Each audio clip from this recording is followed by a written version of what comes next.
Rob Kearney's fit and on the bench, so that's a big call.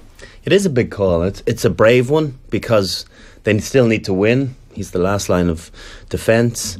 I think we've all been unbelievably impressed with what he's done over the last 3 weeks going forward, but of course, in a young lad like that, there remains huge questions about the other parts to his game. But there's no doubt there's a huge rawness to what he's doing, a huge ability. Yeah. It's just, can you refine that a little bit?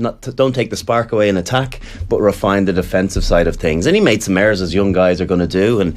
But it's really interesting talking to a few of the guys in the setup. They say he gets it, and I'm at a disadvantage now that I'm so far out of the game that I'm talking about players that we only see on a Saturday. You don't get to train with them, or you don't see them at training, and you get such a sense from someone from training with them.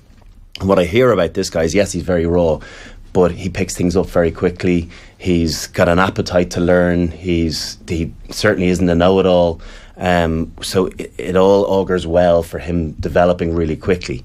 I look at guys. I looked at Gary Ringrose, and I was lucky to train against him once or twice in Ireland setup in my final year, and I could tell that he had something very different and that he was going to be ready earlier.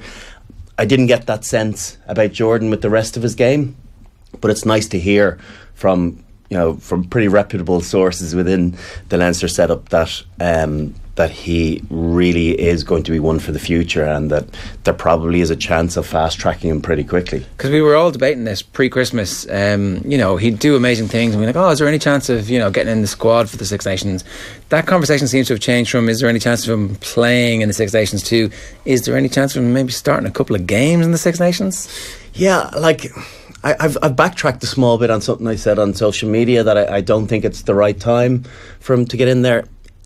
It's probably smart to put him in the squad from Joe Schmidt's perspective, even if he doesn't plan on playing him. Give him a little bit of time in there, within the environment. Extended squad, won't he? Yeah, and that might be enough at the moment. It's a big deal for any young player coming out of school. Was he in school last year? No, 2 years ago. 2 years ago. 2 years ago. So then you see how he reacts in that environment in Carton House, training with all of these players. He's been in Carton before. But this is as part of an official Six Nation squad, where you're thinking, he'll think, if he's in the 40, I have a chance.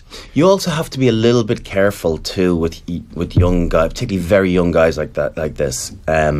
He is, he's 20 now, but we all remember Matthew Tate when he got capped for England at 19, and I don't think he ever properly recovered from that. Henson ran over him a couple of times, smashed and put him back on his arse, and he was this shining light coming out of school, and had such high hopes for him. And I feel as though we didn't get to see the best of him because he got such a confidence knock from that. So as much as you want to sometimes throw guys in the deep end, you also want to protect them from themselves. And there is a big gulf in class between the Pro 14 and playing Six Nations rugby, and that's the reality that some people don't appreciate. That totally, yeah. It's a different world. I mean, this is his first European start, and we're talking about him potentially starting a Six Nations match in 6 weeks' time. Gone are the situations. Very few of them. Granted, James Ryan had one during the summer that he got capped before playing for Leinster.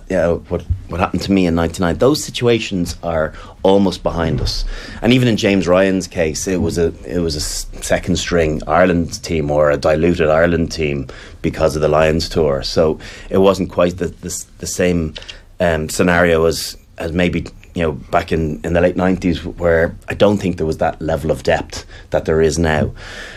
So you have to tick boxes more often than not now. Young players coming out of school, play Pro 14, play some Europe, do well, and then into camp,